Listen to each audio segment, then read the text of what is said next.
Hello, welcome back to the kitchen. Today we're making savoury sweet potato waffles. I love to eat them on their own with a dip like hummus or next to a hearty curry or stew. I ran a plant-based food stall for a little while and these savoury sweet potato waffles were always a favourite. So let's get cooking. First we'll make a plant-based equivalent of buttermilk by combining soy milk with lime juice and waiting for it to curdle.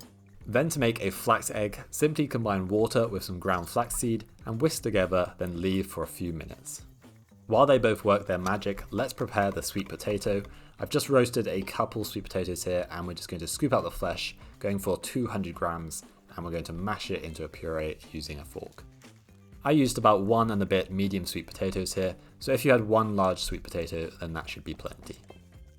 You want it to be nice and smooth so it mixes well with the other ingredients. You could also use a pumpkin puree if you wanted to. Then we'll add the dry ingredients. I'm using gluten-free flour, then cornflour, which I find makes these waffles extra crispy, baking powder and baking soda. Then for the spices, I'm using ground cumin for its earthy, sweet flavour, ground coriander for the sort of lemony, floral flavour, and sweet smoked paprika, which is, well, sweet and smoky, but it also adds a lovely red colour. And then finally some turmeric for even more golden colour. Then just season generously with flaky sea salt and ground black pepper. I'm also adding some fresh coriander. To prepare this, just roll it into a tight bunch and then finely chop. You could also use other herbs such as parsley or chives. Whisk together your dry ingredients into the sweet potato. I would actually usually add the sweet potato with the wet ingredients, but it doesn't matter too much.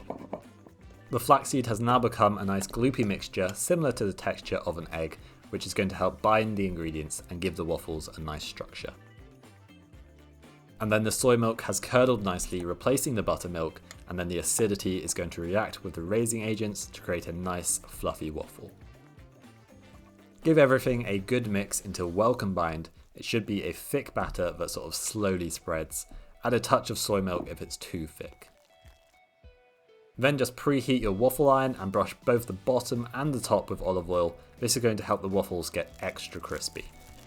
Dollop on your batter, about 2 to 3 tablespoons per waffle is good, and then close and cook for 5 to 6 minutes, or until they're golden and crispy. If you don't have a waffle iron, then that is not a problem. You can use this batter to make savoury pancakes, which are equally tasty. These waffles also freeze perfectly, so when you want one, just defrost it and toast them and they'll be good as new. This recipe will make about 9 to 10 waffles, depending on the size of your waffle maker, or you can of course just multiply the recipe and load up your freezer. Such a lovely golden colour, and then just look at that airy texture inside. I'd also recommend putting them onto a cooling rack after they've cooked. If you just put them onto a plate or a surface, the steam will make them soggy, which you don't want.